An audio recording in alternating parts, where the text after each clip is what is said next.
And Iranian leaders say the nation will offer no leniency to rioters but accept citizens' right to demonstrate as the protests persist for more than a week of sometimes deadly protest. The remarks came after U.S. President Donald Trump said Iran would face consequences if the authorities killed more demonstrators. Protests erupted on December 28th when shopkeepers in capital Tehran staged a strike over high prices and economic stagnation.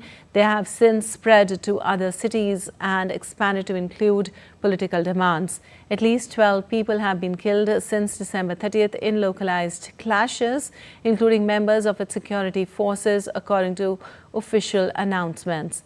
In the latest developments, Iran had announced a monthly allowance for every citizen to alleviate economic pressure, equivalent to around 3.5% of the average monthly wage.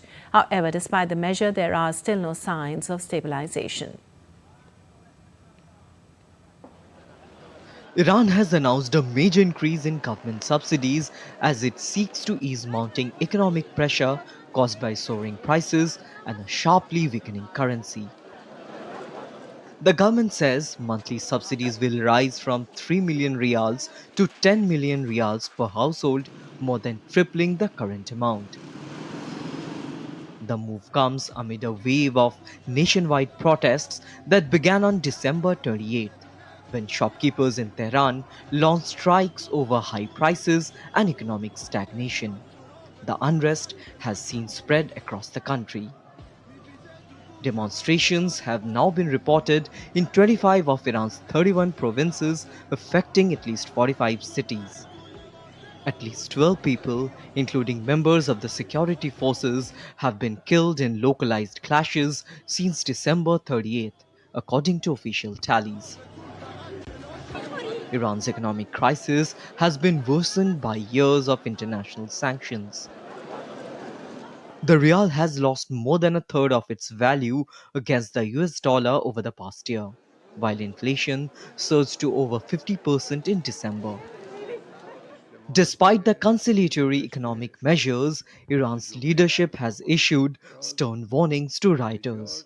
The head of the judiciary said that although people have the right to demonstrate, Iran will offer no leniency to rioters.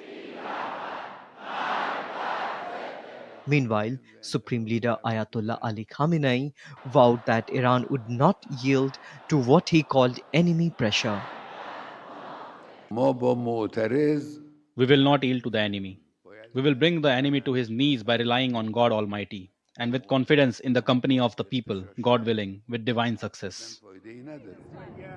This comes as US President Donald Trump recently said that Iran can get hit very hard by the United States if the demonstrators are targeted. We'll take a look. We're watching it very closely. If they start killing people like they have in the past, I think they're going to get hit very hard by the United States. While officials say they are listening to economic grievances, authorities continue to accuse foreign powers of stoking unrest even as sporadic protests persist and Iran faces deepening economic uncertainty. Rupak Kumar Jha's report for DD India. Well, India has issued a travel advisory urging its citizens to avoid non-essential travel to Iran until further notice. The advisory follows recent developments, with authorities asking internationals and persons of Indian origin currently in Iran to remain cautious and avoid areas of protest or demonstrations. Residents have been advised to closely monitor updates from the Indian Embassy in Tehran and follow local news. Indian citizens living in Iran on resident visas have also been asked to register with the embassy.